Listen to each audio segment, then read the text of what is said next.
अपार बुद्धि बल, अपार आत्मबल, ज्ञानियों में श्रेष्ठ, तपस्वियों में श्रेष्ठ तपस्वी, इंद्रियों को वश में करने वाले जितेंद्रिय और अतुलित बल के स्वामी, अपार भक्ति और प्रेम जिनमें कूट कूट कर भरा है।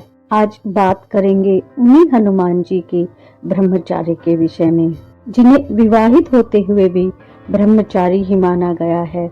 आखिर क्यों? माता अंजनी के पुत्र केसरी नंदन, वीरों के वीर, महाबलशाली शूरवीर, भक्त शिरोमणि हनुमान जी को भला कौन नहीं जानता। हनुमान जी चिरंजीवी हैं तो कलयुग के अंत तक अपने शरीर में ही रहेंगे। वे आज भी धरती पर विचरण करते हैं। हनुमान जी इस कलयुग में सबसे ज्यादा जागृत और साक्षात हैं। कलयुग में हनुमान जी की भक्ति ही लोगों को दुख और संकट से बचाने में सक्षम है, और आज के युग में तो युवाओं के आइडल हैं बजरंगबली।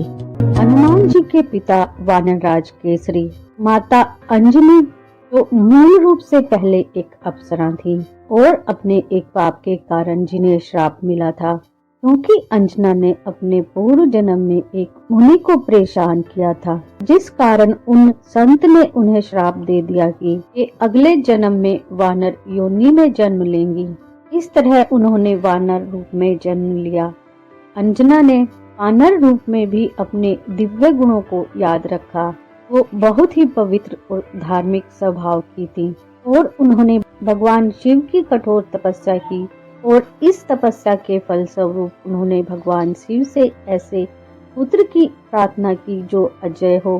तो भगवान शिव ने उनकी प्रार्थना स्वीकार की और कहा कि पवन देव उन्हें एक पुत्र प्रदान करेंगे, और भगवान शिव के आशीर्वाद से माता अंजना के गर्भ में पवन देव ने अपनी दिव्य शक्तियों का संचार किया और इस प्रकार हनुमान जी का जन्म हुआ।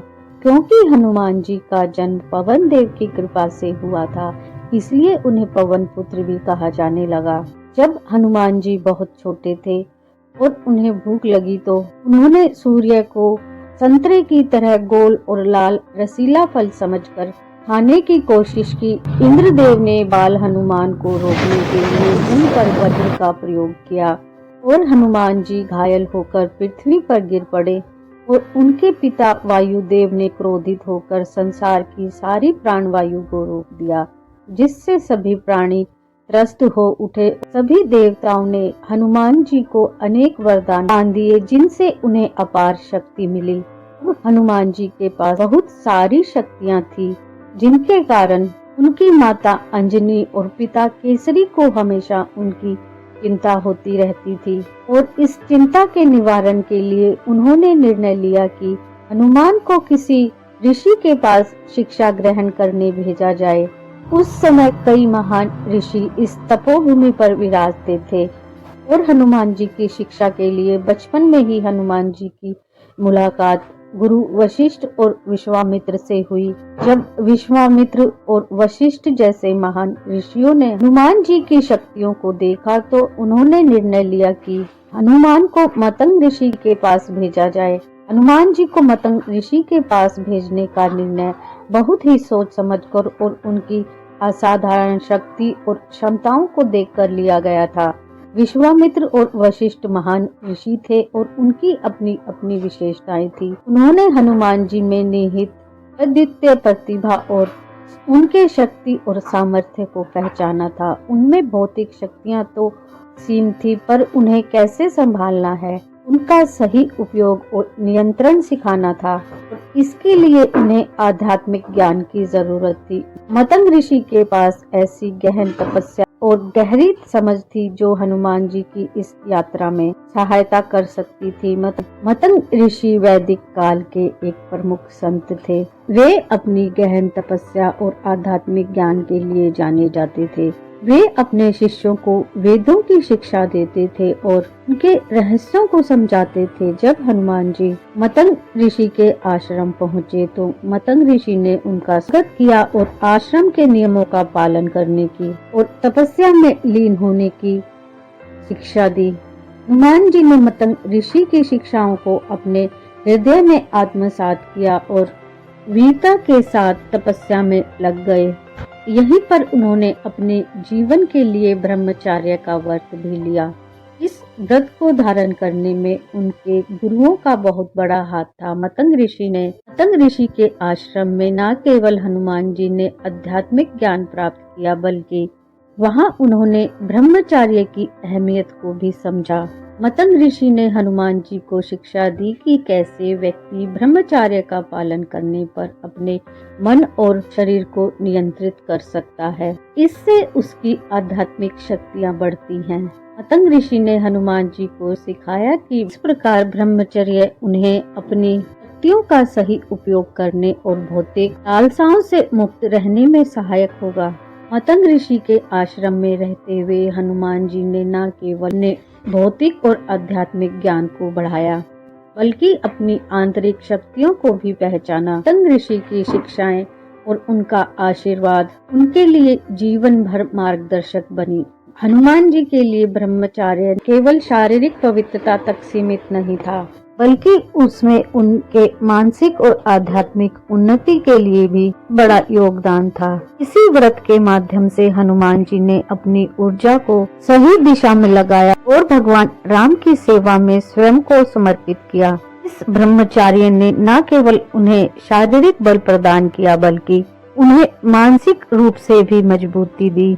ब्रह्मचर्य का पालन करने से हनुमान जी की आध्यात्मिक शक्तियां मजबूत हुई, उन्हें अपने मन को वश में करने और ध्यान की गहराइयों में जाने में सहायक हुई।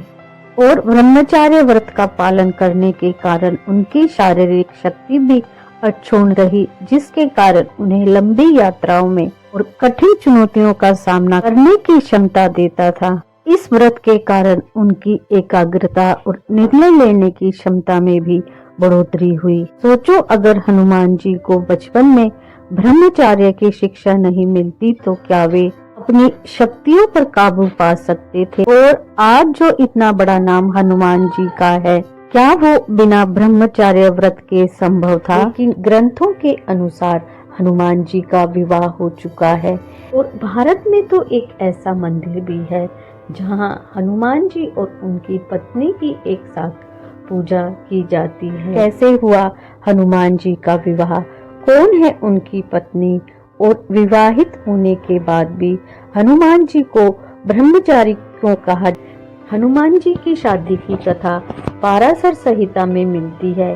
पाराशर संहिता के अनुसार हनुमान जी ने सूर्यदेव को अपना गुरु मान लिया था। सूर्यदेव के पास 9 विद्याएं थी जिनकी शिक्षा हनुमान जी प्राप्त करना चाहते थे। 5 विद्याएं तो हनुमान जी ने सीख ली थी, लेकिन 4 विद्याओं का ज्ञान हनुमान जी को देने के लिए सूर्यदेव के सामने संकट खड़ा हो गया, क्योंकि इसके लिए हनुमान जी का विवाहित होना अनिवार्य था। इस स्थिति में सूर्यदेव ने हनुमान जी को विवाह की सलाह दी, लेकिन हनुमान जी पूरी शिक्षा लेने का प्रण ले चुके थे। लिहाजा बजरंगबली विवाह के सूत्र में बंधने को तैयार हो गए। अब हनुमान जी के लिए दुल्हन कौन होगी, इसे लेकर सभी चिंतन करने लगे। तभी सूर्यदेव ने अपनी परम तेजस्वी पुत्र सुवचला के साथ हनुमान जी के विवाह की बात रखी। पूरे विधि विधान के साथ हनुमान जी और सुवचला का विवाह हुआ। इसके बाद सूर्यदेव ने शिक्षा के क्रम को आगे बढ़ाते हुए हनुमान जी को समस्त विद्याएं प्रदान की। शादी से पहले सूर्यदेव ने हनुमान जी से कहा था कि वह विवाह के बाद भी बाल ब्रह्मचारी ही रहेंगे, क्योंकि उनकी पुत्री शादी के बाद भी तपस्या में लीन रहेंगी। इस तरह उन्होंने शादी के बाद अपनी पूर्ण शिक्षा हासिल की। हनुमान जी शादीशुदा होने के बाद भी ब्रह्मचारी बने रहे। पाराशर संहिता में लिखा गया है कि खुद सूर्यदेव ने इस शादी पर यह कहा कि यह शादी ब्रह्मांड के कल्याण के लिए हुई है और इससे हनुमान जी का ब्रह्मचर्य भी प्रभावित नहीं हुआ है। इस तरह हनुमान जी भले ही शादी के बंधन में बंध गए हों, लेकिन शारीरिक रूप से वे आज भी एक ब्रह्मचारी ही हैं। वीडियो को लाइक शेयर करें, चैनल को सब्सक्राइब करें। Thank you for watching.